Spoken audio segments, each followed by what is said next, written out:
Yes, it's time for me to do something normal for once. Normal Americanized Kit Kats. We have duos, mint and dark chocolate, mocha dark chocolate, and strawberry dark chocolate. As always, I took pictures of the ingredient listing to post up here when I try them, so that you can tell what it is that's in what I'm talking about. I'm going to start with the mint ones. I haven't had these yet, so I don't know.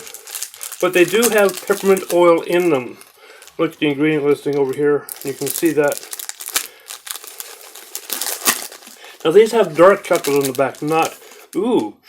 They smell like Andes. Those Andes mints, they smell like those. And of course, being layered like that, they're meant to be stealing that market. But what I figure is it's probably the white chocolate layer with the peppermint oil in it on top of a layer of dark chocolate. With the cookies inside, of course.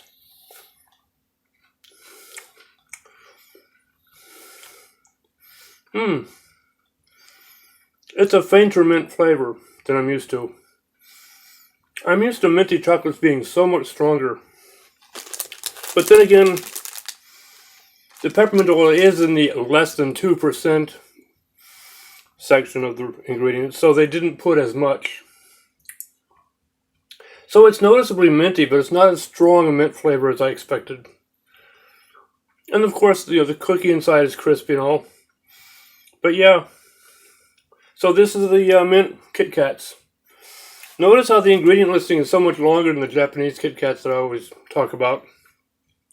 They have to add all those preservatives, artificial flavors and colors.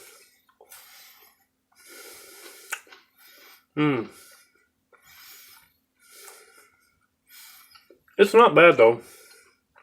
It's just kind of faintly minty.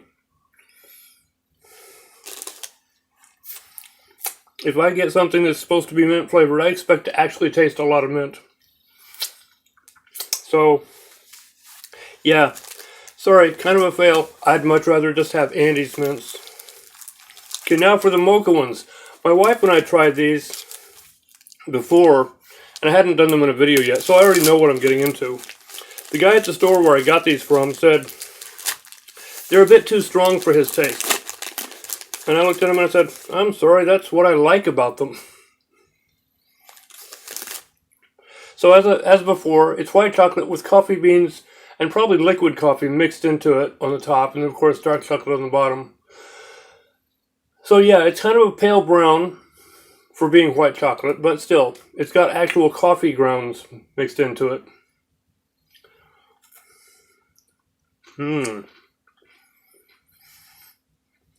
Oh yeah, it's got that coffee fragrance to it too. Oh yeah, and it's got that mocha flavor. Not like Kahlua, but yeah, it's kind of like a Kahlua flavor. Except not as sweet as Kahlua. But yeah, this is quite satisfying. I don't see how anyone would think this is too strong. Like the mint, it's a little bit more subtle than I would have expected. But it's still satisfying. It still does have that wonderful coffee flavor to it. So, yeah. I think I would have been bothered if it were more strongly coffee tasting. So I'm going to count this as a win.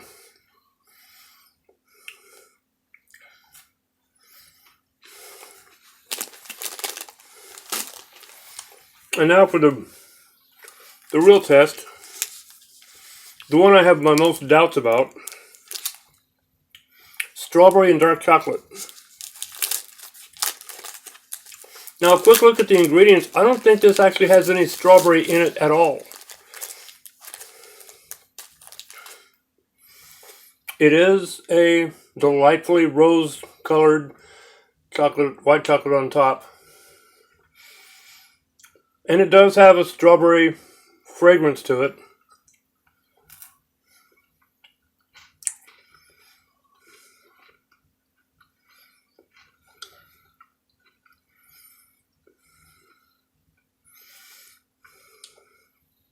Again, not as much strawberry flavor as I was expecting.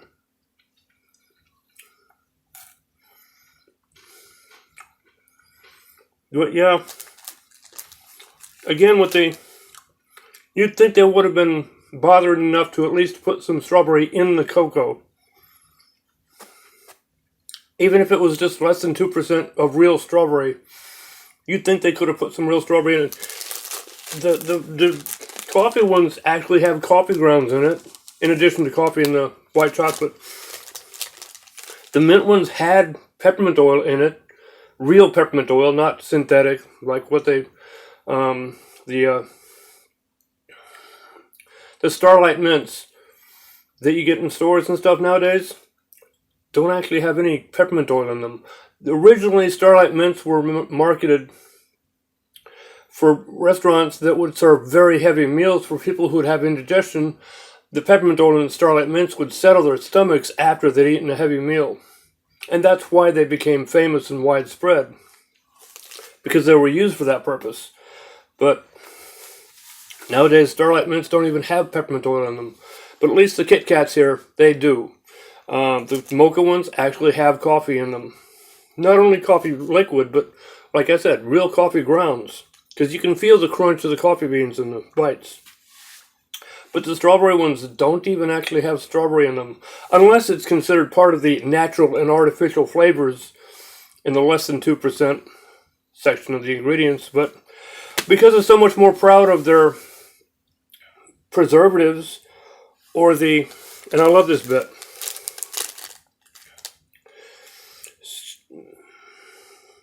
sugar, vegetable oil, palm oil, shea oil, sunflower oil, palm kernel oil,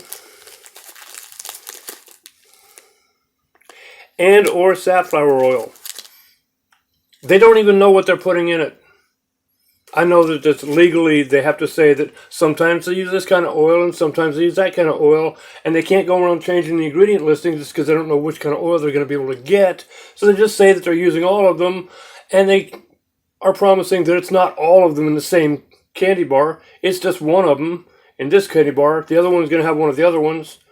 But legally, no, I get to legally say that you just don't know what you put in this candy bar. If I were allergic to safflower oil, but not cottonseed oil, I wouldn't be able to buy this candy bar because I don't know which one I'm allergic to. There are allergies other than the big top list of foods. For example, my wife and my youngest daughter cannot have cinnamon and sugar together. For some reason, it affects their stomachs and it causes severe nausea. Do you know how many things have cinnamon and sugar in them? When we first discovered the allergy with my daughter, and she realized that that's what it was that was making her nauseous, she said, "Ooh, this tastes good." Oh God, that must mean it has cinnamon in it, and I can't eat it. Cinnamon, widespread. And what do you see on things that have cinnamon in their ingredients? No mention of cinnamon, because it's just one of those natural flavors that they don't have to report on. We need to work on our FDA rules. And all this requirement of different kinds of oils and food additives and stuff being added to stuff. The Japanese Kit Kats don't have food additives in them or colorings. If they're miscolored and discolored, okay, so it doesn't look like what you would expect. As long as it tastes like what you expect, that's what matters. But anyway, so this is my normal Americanized Kit Kat video. Kind of a fail on two of them. The mocha ones are kind of a win.